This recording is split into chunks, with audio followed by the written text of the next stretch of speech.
They say a church disappears only when the last person forgets it.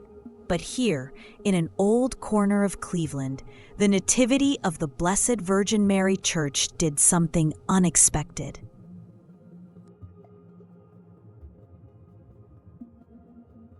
It didn't wait to be forgotten. It began to erase itself, brick by brick, window by window, memory by memory.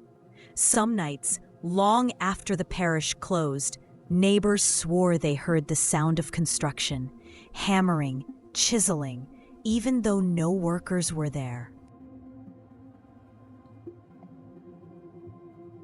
And then, pieces of the church really did begin to fall away, not from neglect, but from something that felt almost intentional. Tonight, we step into a sanctuary that slowly unbuilt itself while the city kept moving around it.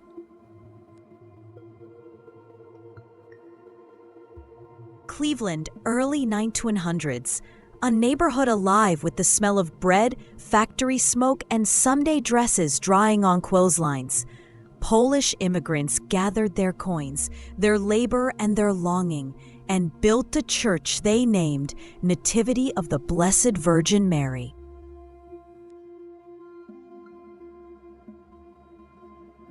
They carved their stories into the stones. They pressed their hopes into the stained glass.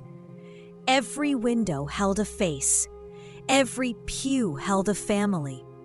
Every hymn carried a homeland they missed and a future they were trying to create.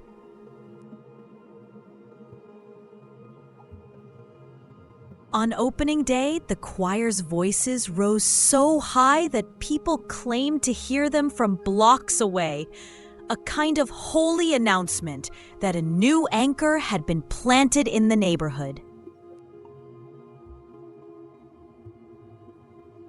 Nativity wasn't just a church. It was the heartbeat of a people learning how to belong. For decades, the church thrived. Feast days filled the streets with music and pierogi stands.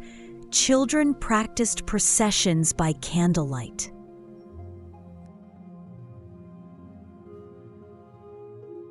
Inside, the sanctuary glowed with soft blue stained glass, Mary in every shade of sky. The choir practiced in the loft until their voices wrapped around the rafters like silk. One soprano, Helena Kowalski, had a voice that people said could make a skeptic kneel.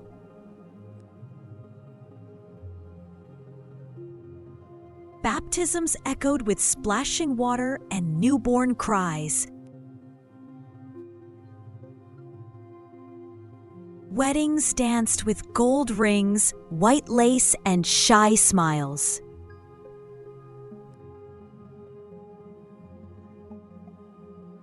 Funerals carried the old Polish hymns that seemed to tremble the very walls. Nativity was alive, so alive it almost felt permanent. A stone promise, a vessel too full of stories to ever quiet down. But permanence is an illusion the world rarely honors. By the late 1980s, families moved, factories closed, generations drifted, Sundays grew quieter.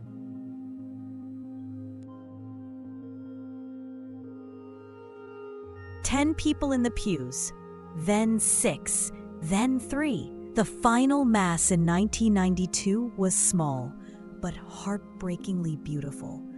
A few elderly parishioners, a single candle at Mary's altar, and echoes of the choir that once filled the air. When the priest locked the doors afterward, someone noticed something unsettling.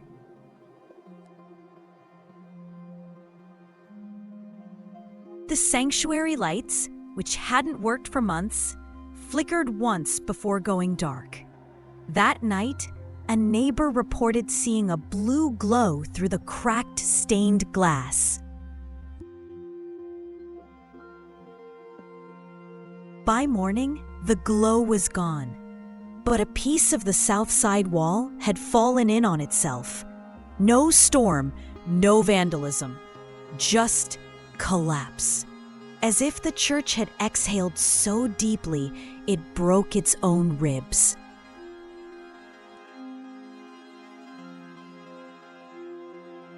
Abandonment is rarely loud. It is a slow, dignified kind of fading. Paint peeled like shedding memories. Rainwater traced gentle paths down the nave. Stained glass cracked into constellations.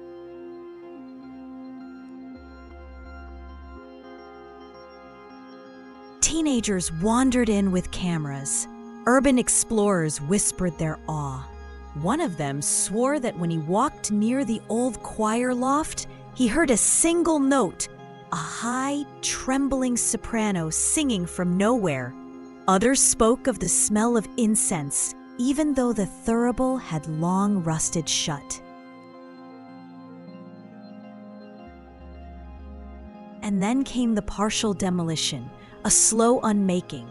Walls falling like tired shoulders, a steeple taken down piece by piece, like a farewell whispered too softly to hear. But the apse, the altar steps, and fragments of Mary's blue glass still held their shape, as if refusing the final goodbye. Today, Nativity of the Blessed Virgin Mary is mostly sky. Open beams, half arches, a ghost of a roof remembering where it once curved.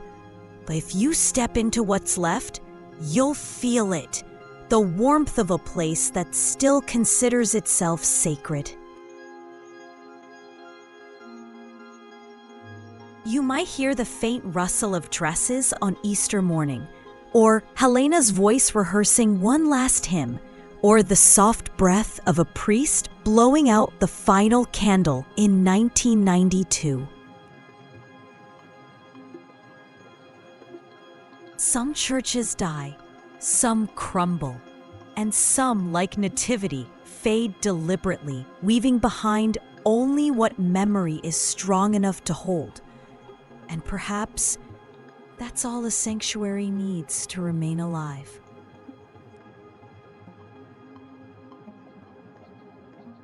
If you listen long enough, you'll hear the echoes too. If you're still here, you're one of us now.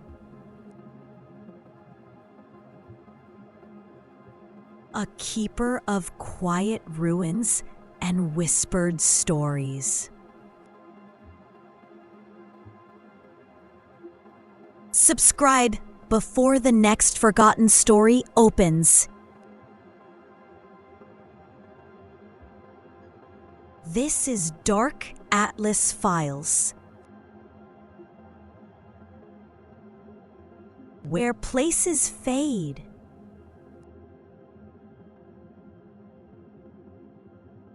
but memory refuses.